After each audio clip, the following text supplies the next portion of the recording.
Assalamualaikum warahmatullahi wabarakatuh. Selamat pagi, siang, sore, dan malam. Kapanpun dan dimanapun Sobat Imbas mendengar podcast ini. Kembali lagi di Imbas, Insan Mulia Bangsa Podcast. Yang pertama, perkenalkan, nama saya Fania Imelda yang akan menjadi host di episode kali ini. Nah, di samping saya sudah ada tamu spesial nih, Pak Dani. Sebelum kita lanjut ngobrol-ngobrol dan sharing-sharing, baiknya kita perkenalan dulu dengan Bapak Dani. Siap, Mbak. Ya, saya Dani. Saya bekerja di wira swasta, domisili di lingkaran pinggir Surabaya. Senang bisa diundang di podcast Insan Mulia. Terima kasih. Baik, Pak. Mungkin pertanyaan pertama nih, Pak. Bagaimana sih latar belakang bisnis yang Bapak jalani, khususnya bisnis bidang I.O. ya, Pak? Ya, betul, Pak. Mungkin boleh diceritakan awal mulanya seperti apa, atau perjalanan dari awal Bapak membangun bisnis ini sampai dengan sekarang? Ya, jadi saya mengetahui dunia I.O. ini sebenarnya sudah dari kuliah, Mbak. Ya, bikin acara-acara kuliah internal kayak gitu. Terus kemudian berlanjut, ada senior yang sudah punya usaha terlebih dahulu, ditariklah saya untuk menjadi bagian dari usaha tersebut. Ya, awalnya dari mulai disuruh-suruh dan segala macam sampai jaga tiket apa kayak gitulah, kayak gitu. Kemudian beranjak mencoba untuk memberanikan diri, jadi mulai start bisa punya usaha itu tahun 2004. Lama sudah ya, Pak? Ya, kayak gitu ya. Akhirnya karena awal-awal jatuh bangun, nah, sampai pernah ke ibu kota, cuman karena nggak berhasil ambil Monas, jadi otomatis pulang ke Surabaya. Jadinya kayak gitu, meniti usaha lagi sampai akhirnya sekarang. Berarti dari awal itu memang Bapak memilih untuk menjalankan bisnis di bidang I.O. ya, Pak? Atau bagaimana? Ya, perjalannya waktu sebenarnya bukan hanya I.O., cuman ada beberapa memang di selingan-selingan usaha yang berjalan juga, karena memang masa itu kan masa kuliah dan masa peralihan ya, jadi otomatis ada yang jual tandon, ada yang sampai jual jual barang rumah, nah kayak gitu, apa yang bisa dijual. Nah, pelan-pelan ya akhirnya mencoba untuk networking dan akhirnya bisa satu strik pada kondisi bisnis yang sekarang ini ya I.O. ini kayak gitu. Karena lebih ke sisi kreativitas ya, lebih ke bisa kita explore apa yang mau kita lakukan gitu. Seperti itu. Berarti dari awal bukan I.O. aja ya, Pak? Ya, jadi merintis dari apa lanjut ke apa? Betul. Ya proses berjalan kayak gitu. Kalau misalnya saya tanya alasan nih, kenapa Bapak memilih bisnis yang sekarang ini? Terus mungkin ada alasan tertentu atau memang ya dijalanin aja sampai sekarang gitu? Ya itu tadi, basicnya adalah karena saya suka main. Suka hal-hal yang tidak biasa, sehingga apa yang akan jadi rencana ke depannya ya berjalan seperti apa yang saya sukai jadinya kayak gitu. Jadi mungkin dari hobi menjadi sebuah profesi ya, istilahnya seperti itu ya. Nah akhirnya kenapa nggak dari hobi ini akan menjadi sebuah turunan aktivitas yang cukup bisa jadi kehidupan jadinya kayak gitu. Nah, karena kita sering kumpul, sering ngobrol sana sini segala macam, ngeliat acara, ngeliat konser segala macam ya, keinginan seperti itu. Keren ya kalau misal bisa bikin konser seperti ini, keren ya bisa bikin panggung segede ini. Nah dari hal seperti itulah jadinya turunannya menjadi akhirnya coba sih bikin. Nah jadi tadi coba sih bikin, nah ya akhirnya jatuh bangun akhirnya kenal dengan beberapa perusahaan kecil untuk bikin acara, akhirnya kita jualan konsep jadinya. Konsepnya ke konsep markom ya jadinya, marketing communication jadinya. Jadi punya produk A, gimana caranya bisa masuk ke pasar nih. Nah, dengan cara apa nih, bagaimana? Nah, ada dengan cara hard selling, dengan cara campaign promo atau apa, itu kan macam-macam. Nah, itu yang kita berikan layanannya sebenarnya kayak gitu. Jadi sehingga si produk tersebut benar-benar bisa digunakan dan terbeli oleh konsumennya. Seperti itu. Kalau misalnya event-event yang Bapak tangani atau Bapak handle itu kebanyakan event apa, Pak? Untuk era-era terdahulu kebanyakan eventnya lebih ke markom, yang saya bilang tadi, marketing communication. Dari mulai konsep ada produk A, dia lagi mau launching produk A, bagaimana produk A ini akan jadi bisa masuk ke pasar. Nah, jalur promosinya, jalur komunikasinya bagaimana, nah itu dari awal seperti itu. Dari contoh kayak satu brand telco, nah kayak gitu kita coba create dari beberapa aktivitas kegiatannya, eventnya. Terus makin kesini, akhirnya kami lebih banyak focusing di MICE. Jadi kayak annual meeting, sales gathering, kayak gitu. Jadi lebih ke sisi internal korporasinya jadinya, kayak gitu. Tapi ada beberapa produk yang memang masuk ke kami untuk bisa di penetrasi pasar juga, dari salah satu brand rokok lah, katakan bisa seperti itu, kayak gitu ceritanya. Untuk perbedaannya sendiri nih Pak, perbedaan bisnis di bidang I.O ini dengan bisnis-bisnis yang bidang lainnya itu, menurut Bapak itu ada perbedaan apa? Mungkin kelebihan dan kekurangannya juga yang orang umum belum tahu atau Sobat Imbas belum tahu, kelebihan dan kekurangan bisnis di bidang I.O ini tuh apa aja menurut Bapak? Kalau perbedaan dan persamaannya pasti ada, Mbak. Cuman kalau secara perbedaan, sifatnya kan apa yang kita suguhkan ini adalah sebuah konsep yang satu kali harus dalam tanda kutip sempurna. Nah, jadi bisa dibilang harusnya tidak boleh ada salah atau tidak boleh ada hal yang meleset kecuali dari kuasa Allah Subhanahu wa taala. Nah, kayak gitu ya. Jadi otomatis semua itu kita persiapkan karena akan dinikmati hanya kurun waktu mungkin 4 jam saja. Itu. Jadi sehingga yang kita persiapkan ini mungkin berhari-hari, bulan-bulan hanya cuman terdeliver ke penikmatnya atau kliennya hanya cuma maksimal cuma 3 jam atau 4 jam. Setelah itu udah selesai.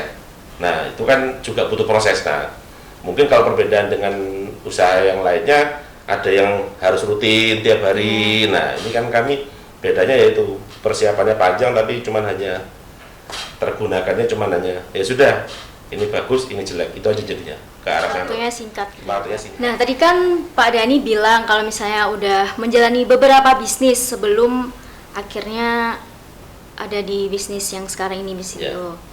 Nah, kenapa akhirnya Bapak memilih di bisnis yang terakhir ini? Kenapa nggak mencoba beberapa bisnis, atau memang ini bisnis yang lain atau bisnis utama? Ya, kenapa tidak yang lain, kenapa tidak yang itu atau ini? Jadi waktu itu sebelum masuk ke bisnis yang sekarang ini, yang tadi saya bilang saya pernah jualan tandon kalau nggak salah, itu untuk chemical ya lebih tepatnya, ya ke arah sananya. Mungkin saat itu secara adrenalin atau keberanian saya itu belum sampai ke arah sana, dalam artian karena ini barang yang dijual itu adalah untuk kebutuhan industri yang sifatnya harus butuh spesifikasi teknis, sehingga ranah berpikir saya belum ke arah sana. Ya mungkin karena masih transisi antara setelah lulus sama harus cari dunia kerja. Nah itu tadi, akhirnya cuma hanya bertahan kurang lebih sekitar hanya setahun kalau nggak salah. Setahun akhirnya nggak berani lagi, akhirnya mencoba untuk bisnis yang lainnya, hanya untuk ngisi waktu senggang sambil nunggu dipanggil kerja. Waktu itu dipanggil lamaran kerja, tapi ternyata yang ditunggu-tunggu pun nggak bisa mau datang. Ya sudah, itu otomatis jalan dengan apa yang ada. Ya akhirnya mau nggak mau, seperti yang tadi saya bilang, passion atau hobinya itu pingin jalan-jalan segala macam, karena ngeliat beberapa literasi yang acara gede-gede segala macam, kita cobalah beberapa aktivitas seperti itu. Ya mungkin akhirnya ngomong masalah rugi untung itu udah pasti dari bagian dari bisnis sih memang ya. Jadi otomatis kalau nggak gitu ya nggak bisa jadi jalan seperti saat ini. Seperti itu sih Mbak. Jadi akhirnya bisa dibilang saat ini ya ini yang menjadi ladang kami untuk bisa berkarya dan hidup dengan banyak orang yang bisa manfaat juga dengan banyak orang. Seperti itu. Nah, tadi saya belum sempat tanya nih. Di bisnis ini Bapak sebagai apa? Ya, alhamdulillah di bisnis ini saya diberikan titipan sebagai pimpinan dari unit bisnis ini, yang mana banyak mengemban amanah lebih tepatnya karena banyak juga beberapa tim yang memang sifatnya juga kita berkolaborasi untuk meraningkan bisnis ini juga. Jadi bukan saya yang nomor satu, tapi sebenarnya nomor satu adalah orang-orang di sekitar saya yang sama-sama masih bersama dengan saya saat ini. Seperti itu. Oke Pak, nah sekarang ini kan kita masuk di masa pasca pandemi. Ya. Otomatis event-event atau acara-acara yang sedang berlangsung, yang sudah berlangsung ataupun yang akan berlangsung ini pasti memiliki perubahan. Betul. Baik di operasionalnya. Betul. Ataupun ketentuan-ketentuan lainnya. Nah, gimana caranya Bapak mengatasi perubahan-perubahan tersebut di dunia event? Jadi pada saat era masa pandemi di era tahun 2020-an itu 2020-an itu hampir selama setahun itu kami benar-benar off. Jadi memang awal-awal itu pandemi itu tidak bisa bergerak. Mungkin baru bisa bergerak di ending 20, mungkin sekitar bulan November Desember. Akhir tahun ya? Ya, tahun 2020 ya. Terus kemudian di 2021 muncul lagi tuh. Ya kan, bangkit lagi. Enggak, muncul pandemi lagi kan. Oh iya. Pandemi kedua kan, yang lanjutan kan, yang Delta itu ya kalau nggak salah. Nah, tapi karena di era 20 itu kita sudah melakukan aktivitas, akhirnya ada sebuah cara yang namanya hybrid. Ya, ada aktivitas offline dan online. Nah, jadi ada aktivitas yang memang acara tersebut dilakukan di dua cara. Ada yang di area kantor memang mereka aktivitas gathering, tapi ada juga yang di area Zoom mereka melihat aktivitas tersebut. Nah, itu yang akhirnya masih bisa membuat kami semuanya bertahan. Tetap jalan. Tetap jalan. Meskipun secara kuota dan volume tidak seperti sebelumnya. Karena otomatis banyak pengetatan ya yang kita tahu semuanya lah, masalah peraturan dan segala macamnya.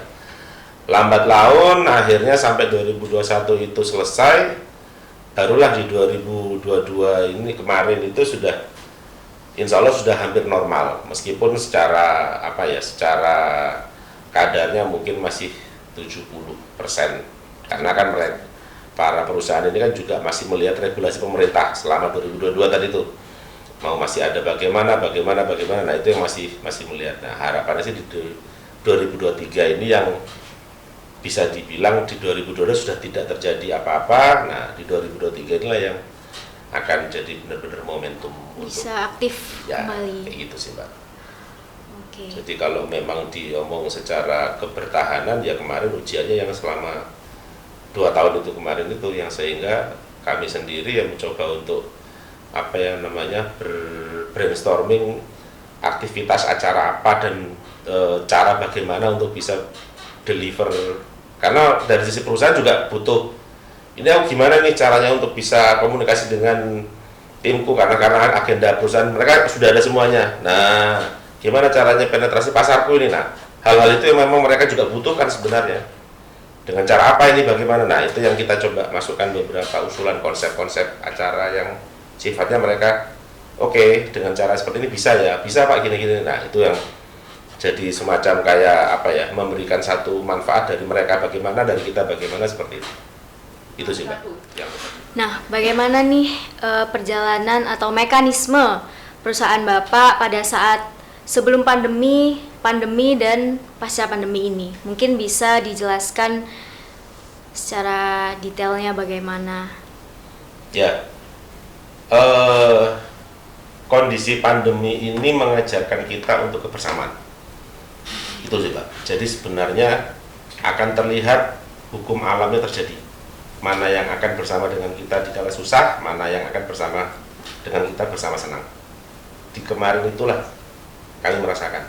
Jadi pada dasarnya bisnis IO atau bisnis lainnya yang sifatnya berhubungan dengan kerumunan atau tim itu akan jadi sebuah ujian kemarin. Kalau saya mengutip dari pakar branding Pak Subiakto, crowd is business sebenarnya. Dari crowd itulah jadi bisnis. Sehingga pada saat before pandemi itu kemarin kita sangat-sangat bisa memperkerjakan, kalau secara personil itu hampir bisa sampai 100 sampai 200 orang kalau untuk aktivitas kegiatan offline ya. Nah, pada saat pandemi pun otomatis ya mau nggak mau ada satu kondisi yang harus mengikuti, karena sifatnya kita tidak bisa langsung head to head face to face kayak Mbak ya seperti sekarang ini kan, otomatis Social harus berjarak kayak gitu otomatis hal itu akan terreduce dengan secara otomatis, terkurang secara otomatis. Namun dari kondisi terreduce itu pun mereka masih benar-benar stick together bareng-bareng. Di situ ujiannya. Mereka tahu bahwa nggak hanya Indonesia kok yang terdampak, tapi seluruh dunia terdampak. Ya kalau ngomong mau menyelamatkan diri dari kapal, mungkin akan lompat semuanya. Tapi mereka nggak. Ayo sama-sama tenggelam, ayo sama-sama berlayar lagi. Nah, ini solid yang terjadi. Ya, Pak? Solid, Mbak. Saya akui solid banget tim yang saya punya sekarang ini anugerah beneran. Sehingga setelah pandemi pun kami melewatinya dengan kondisi yang masih terseok-seok, sampai sekarang alhamdulillah masih benar-benar berjalan. Jadi seperti itu. Jadi kalau dibilang mekanisme ya kita nggak bisa ngomong teori, ya udah mekanisme harus ada di PHK. Ya kita hanya lemparkan opini. Ini seperti ini kondisinya. Mau akan keluar itu hak kalian untuk bisa lepas, mau stick together ya sudah. Tapi aku nggak bisa ngapa-ngapain ya. Ya ayo kita bangun bareng-bareng. Itu yang terjadi. Ya mereka hanya sampai saat ini masih benar-benar bareng sama kami. Seperti itu. Nah, di Yayasan Insan Mulia Bangsa ini kan berfokus pada peningkatan sumber daya manusia di jalur non-formal ya Pak? Ya. Menurut Bapak sebagai orang yang menjalani atau memiliki bisnis di bidang IO ini, apa aja sih skill yang dibutuhkan ataupun skill yang harus di-upgrade untuk bisa menjalani bisnis di bidang IO ini? Sebelum ngomong skill, sebenarnya semua kita manusia sudah punya skill yang sudah teranugerahkan oleh kita semuanya. Hanya masalah kita mau dan niat atau tidak. Di situ. Kalau masalah skill, semua ilmu di dunia ini bisa dipelajari. Tapi kalau mau spesifik apa Pak? Ya mungkin satu. Karena sekarang era digital, ya otomatis yang berhubungan sama teknologi dan digital. Komputer itu sudah pasti harus minimal MS Office lah Mbak, minimal di situ. Lebih dalam lagi ya mungkin masalah program, coding dan segala macamnya. Itu satu. Kedua masalah skill komunikasi dan networking. Karena itu tadi kembali lagi mengutip bahasanya pakar branding, crowd is business. Dari crowd itulah terjadi sebuah bisnis. Dari crowd itulah kita akan membuat sesuatu dan menghasilkan sesuatu, sehingga dikala kita tidak saling networking atau bisa mengetahui bahwa kerumunan atau keramaian atau community tadi itu bisa kita apakan dan kita bagaimanakan, saya rasa nggak bisa jadi apa yang kita inginkan. Komunikasi juga penting. Sangat penting Mbak, saat ini networking dan komunikasi itu sangat penting. Jadi sehingga kalau ngomong masalah skill, tergantung kita mau skillnya lebih ke sisi desain atau ke sisi ilustratif atau apa, itu akan jadi turunan ke bawah. Tapi kalau masalah komunikasi dan networking, skill itu yang harus wajib ada. Seperti itu kalau menurut saya ya Mbak ya, karena sifatnya kan kita kan ngomong jasa ya, kita nggak producing something ya, nggak menghasilkan sebuah produk apa gitu. Tapi kalau sisi produksi sesuatu ya pasti skill secara technical itu yang harus dibutuhkan memang. Tapi karena kalau IO ya sifatnya jasa, yaitu tadi komunikasi, networking, dan sisi skill tambahan ya kayak komputer lah kayak gitu.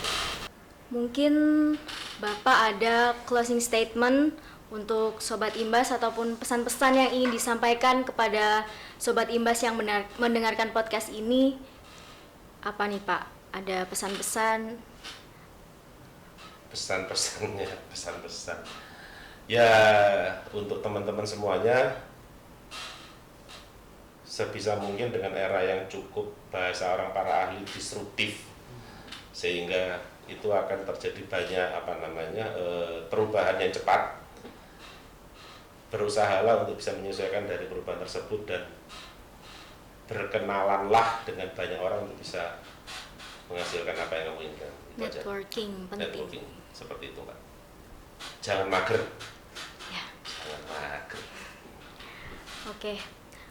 Makasih buat Bapak Dhani sudah mau siap. sharing-sharing ilmunya. Terima kasih. Semoga bermanfaat untuk semua Sobat Imbas yang mendengarkan podcast ini.